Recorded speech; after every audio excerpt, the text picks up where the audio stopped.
A fiery clash on Jimmy Kimmel Live last night left viewers stunned as Rep. Jasmine Crockett and host Jimmy Kimmel traded brutal barbs, escalating into a viral showdown that's got the internet buzzing with shock and outrage. The lights of the El Capitan Theater blazed as the audience settled in for what they thought would be another lively episode of Jimmy Kimmel Live. The crowd's energy was electric, buzzing with anticipation for Congresswoman Jasmine Crockett, known for her sharp tongue and unapologetic style. Kimmel, ever the seasoned host, kicked off the show with his signature grin, but there was a glint in his eye that hinted at something brewing. The monologue had already stirred the pot, with Kimmel taking pointed jabs at the current political climate, including a not-so-subtle dig at certain congressional figures. "Some folks in Congress," he quipped, "seem to think Twitter is a personality trait." The audience laughed, but the tension was palpable when Crockett's name was announced. She strode onto the stage, her presence commanding, her smile tight but professional. The crowd erupted in applause, though a few murmurs hinted at the polarized views she often inspires.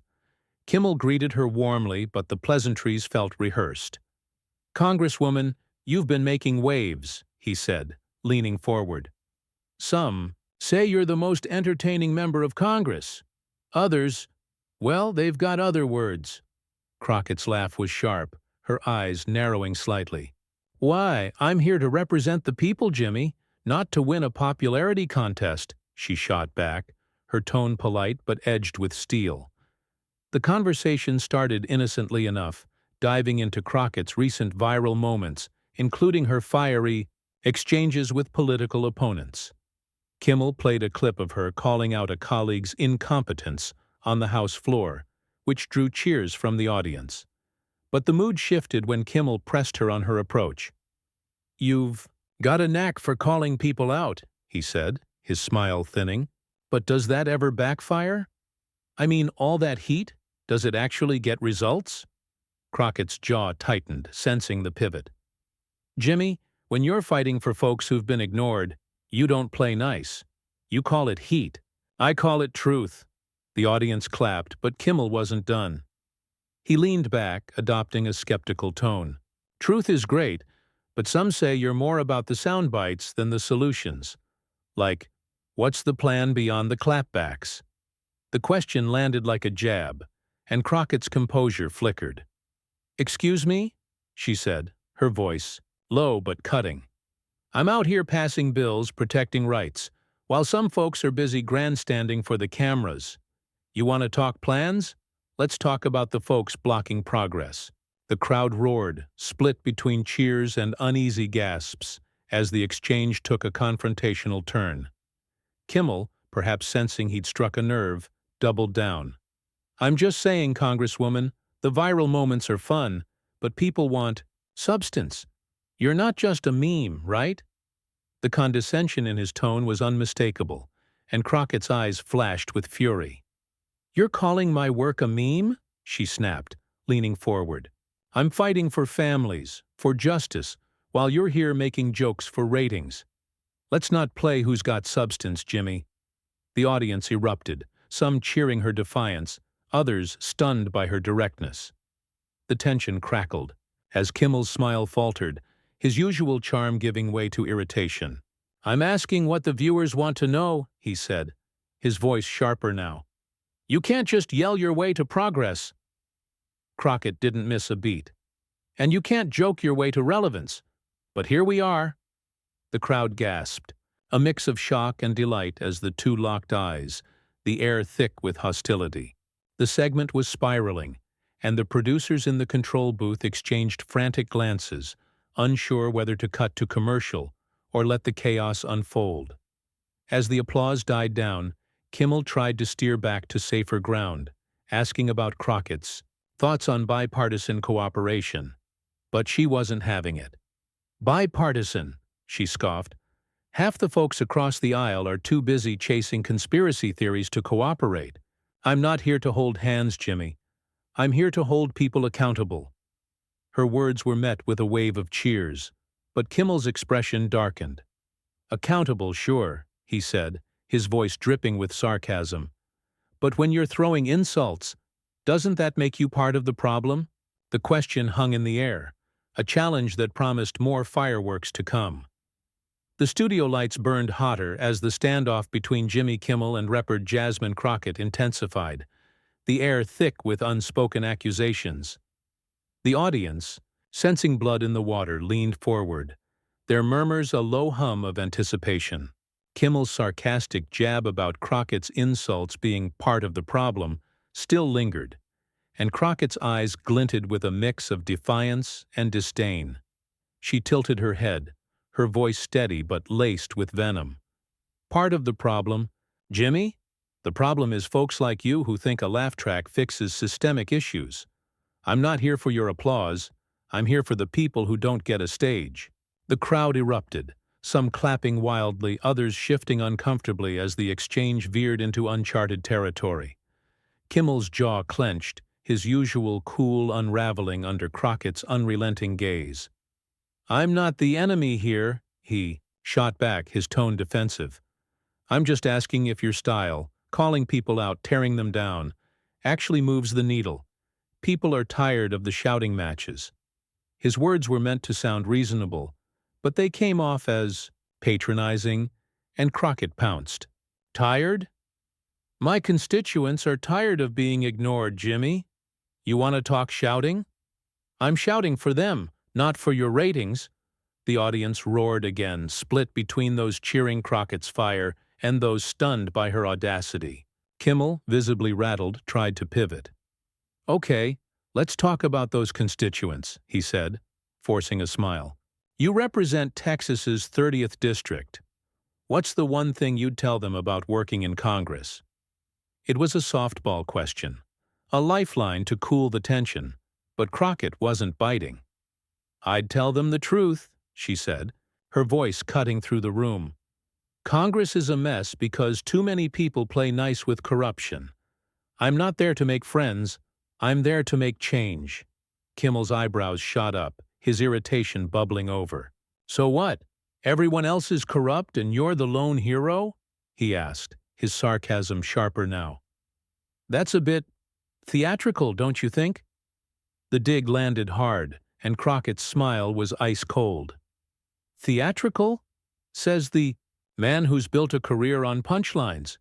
"You don't get to lecture me about real work when your biggest fight is with a teleprompter."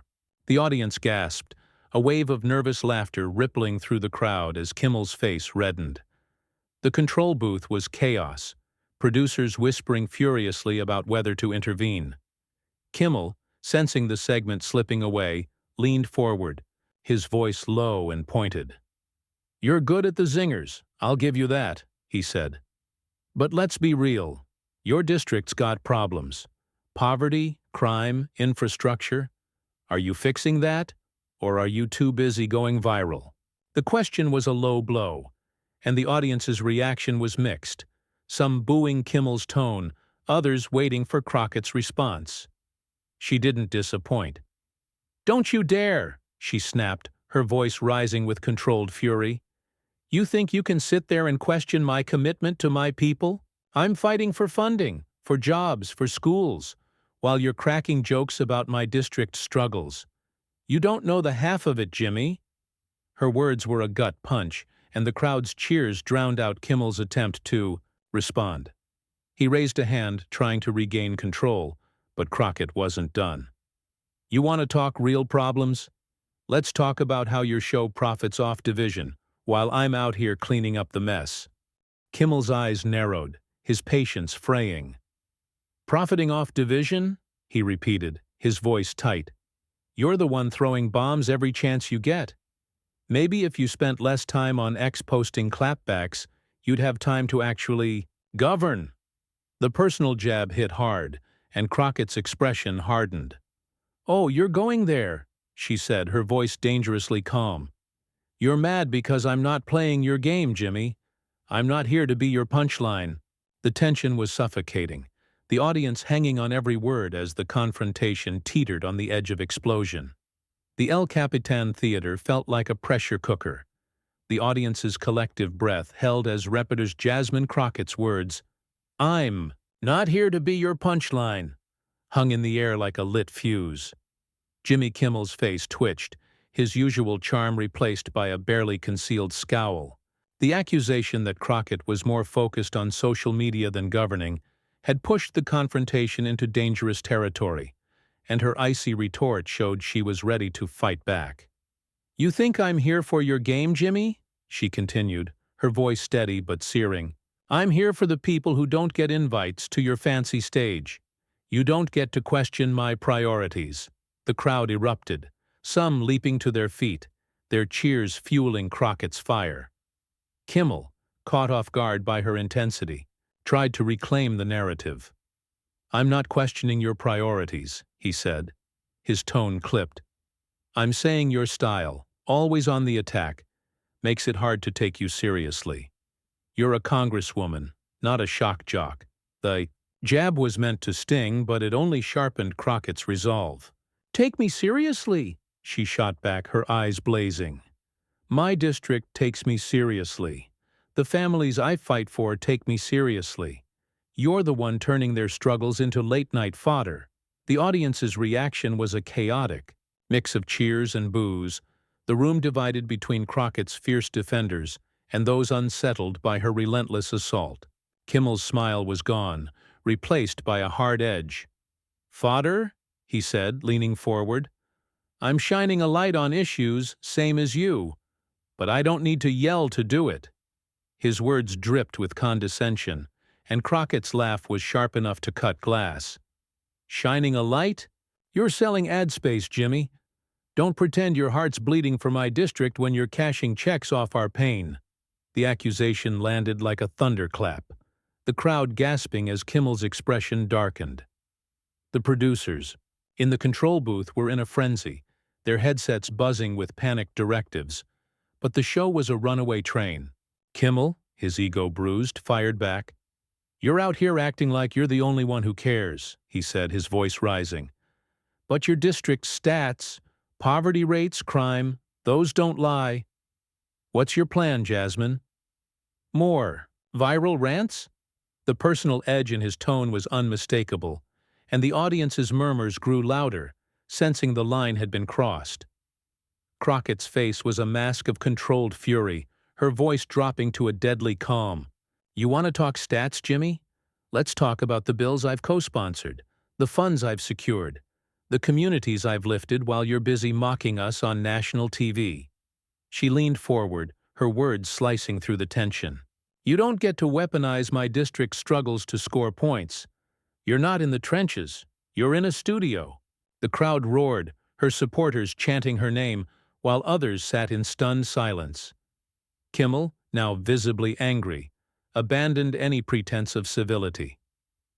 "I'm not weaponizing anything," he snapped. "I'm asking you to back up the tough talk with results. You can't just scream your way to progress." His voice cracked with frustration, and Crockett seized the opening. "Scream?" she said, her tone mocking. "I'm speaking truth while you're playing court jester.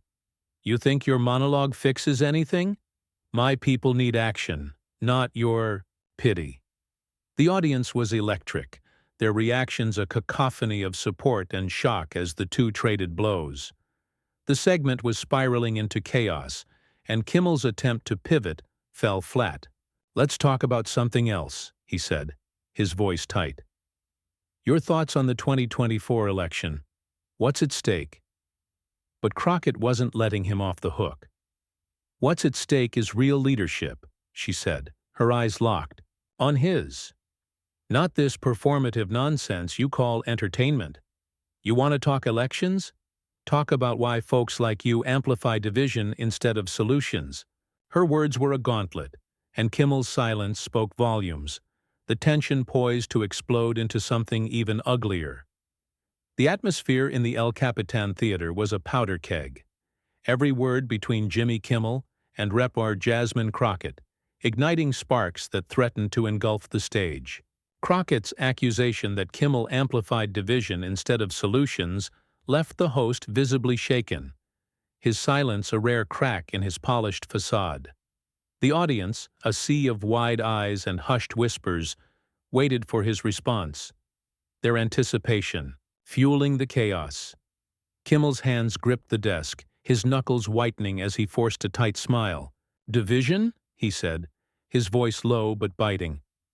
"I'm not the one turning every debate into a cage match, Congresswoman. You're out here swinging at everyone. Maybe that's why nothing gets done." The jab was personal, and Crockett's eyes flashed with fury, her composure a thin veil over her rage. "Swinging?" she repeated, her voice sharp enough to slice through the applause. "I'm defending my people against folks who'd rather see us fail than fight for us. You call it swinging, I call it standing up. Something you wouldn't know about, Jimmy, with your cozy Hollywood bubble." The crowd erupted, some chanting her name, others booing Kimmel's attack. The room a battlefield of loyalties. Kimmel's face flushed, his patience shredded. "My bubble?" he shot back, his tone dripping with scorn.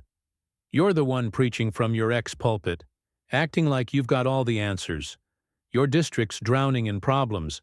Maybe focus on that instead of roasting me." The low blow drew gasps, and Crockett leaned forward, her voice a controlled inferno. "Don't you dare lecture me about my district," she said, each word deliberate. "I'm out here fighting for every dollar, every job, every right, while you're cracking jokes that don't fix a damn thing. You're not my judge, Jimmy." The audience was a roaring tide, their cheers and jeers colliding as the confrontation reached a fever pitch. The producers, now in full panic, signaled Kimmel to wrap it up, but he was too deep in the fray. "I'm not judging," he said, his voice rising. "I'm saying your act, yelling, pointing fingers, it's not leadership, it's noise." The condescension was palpable, and Crockett's laugh was a blade. "Noise?" she said, her eyes locked on his. "My noise gets results. What's your excuse, Jimmy? What's your show done for anyone besides your bank account?" The accusation was a gut punch, and Kimmel's eyes narrowed, his anger spilling over. "You think you're the only one who cares?" he snapped. "I've raised millions for charity, for kids, for hospitals. What's your track record besides trending on X?" The crowd's reaction was a chaotic split, some clapping for Kimmel's comeback, others shouting support for Crockett. She didn't flinch. "Charity's great, Jimmy," she said, her voice icy. "But don't act like you're out here saving lives when you're profiting off the same system I'm trying to fix. You're part of the problem, and you're too comfortable to see it." The studio was a maelstrom, the audience feeding off the raw hostility. Kimmel, his ego bruised, tried one last pivot. "Let's talk policy," he said, his voice strained. "What's your big plan for 2025? Give us something real." But Crockett was done playing along. "Real?" she said, her tone mocking. "Real is my constituents struggling while you make their pain a punchline. Real is me fighting for them. Every day, not just when the cameras are rolling. You want policy? Start by checking your privilege." The crowd exploded, her words a rallying cry for her supporters, a slap to Kimmel's face. Kimmel's jaw tightened, his control slipping. "Privilege?" he said, his voice shaking with anger. "You don't know me, Jasmine. You don't know what I've done, what I stand for. You're just here to burn it all down." The accusation was raw, and Crockett's smile was pure defiance. "Burn it down?" she said, leaning back. "I'm building something better, and I don't need your approval to do it." The tension was unbearable, the stage a battlefield, and the next move promised to shatter what little restraint remained. The El Capitan Theater was a cauldron of raw emotion, the clash between Jimmy Kimmel and Repro's Jasmine Crockett reaching its boiling point. Crockett's defiant declaration, "I'm building something better, and I don't need your approval," hung in the air like a battle cry, her eyes locked on Kimmel's, unyielding. The audience was a roaring storm, some chanting her name, others stunned into silence by the unrelenting hostility. Kimmel's face was a mask of fury, his voice trembling as he leaned forward. "You don't need my approval?" he said, his tone venomous. "Good, because you're not getting it. You're not building anything, You're just tearing down anyone who dares question you." The accusation was a spark in a powder keg, and Crockett's laugh was sharp, cutting through the chaos. "Tearing down?" she said, her voice rising with righteous anger. "I'm tearing down lies, Jimmy. Lies about my work, my people, my fight. You're the one hiding behind a desk, pretending your jokes are justice." The crowd exploded, her supporters leaping to their feet, their cheers drowning out the boos from Kimmel's loyalists. The stage felt like a gladiator's arena, and neither was backing down. Kimmel, his patience obliterated, slammed his hand on the desk, the sound echoing through the studio. "You're calling me a liar?" he shouted, his face red. "I've spent years using this platform to call out nonsense, to help people, and you waltz in here acting like you're the only one with a cause." His voice cracked, raw with frustration, but Crockett was unmoved. "Your platform?" she shot back, her tone dripping with disdain. "This isn't a platform, Jimmy. It's a circus, and I'm not your clown." The audience gasped, the insult landing like a thunderbolt, and Kimmel's eyes widened, his control slipping entirely. The producers, now in a full-blown panic, signaled frantically from the control booth, but the show was beyond saving. Kimmel, his ego battered, pointed a finger at Crockett. "You think you're above this?" he said, his voice shaking. "You're a guest on my show, and you've done nothing but disrespect me, this stage, this audience." The crowd's reaction was a chaotic split, some booing Crockett, others cheering her defiance. She leaned back, her smile cold and unwavering. "Disrespect?" she said, her voice steady. "You disrespected my district, my work, my people. I'm not here to stroke your ego. I'm here to speak truth." The standoff was electric, the tension suffocating. Kimmel, pushed to his limit, stood up, his voice booming. "That's enough," he shouted. "If you can't have a civil conversation, you're done here." The audience gasped, the weight of his words sinking in. Crockett's eyes narrowed, her expression a mix of fury and triumph. "Done?" she said, rising from her seat, her presence commanding. "I was done the second you tried to make me your punchline. You don't get to silence me, Jimmy." With that, she ripped off her mic, the sound of it hitting the floor a deafening punctuation mark. The crowd was on its feet, a cacophony of cheers and boos as Crockett turned to the audience, her voice ringing out without amplification. "This is for my people," she said, her words cutting through the chaos. "I fight for you, not for his applause."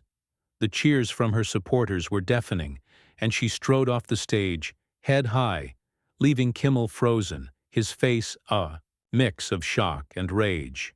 The cameras followed her exit, capturing every second of her unapologetic departure, the moment already destined to go viral.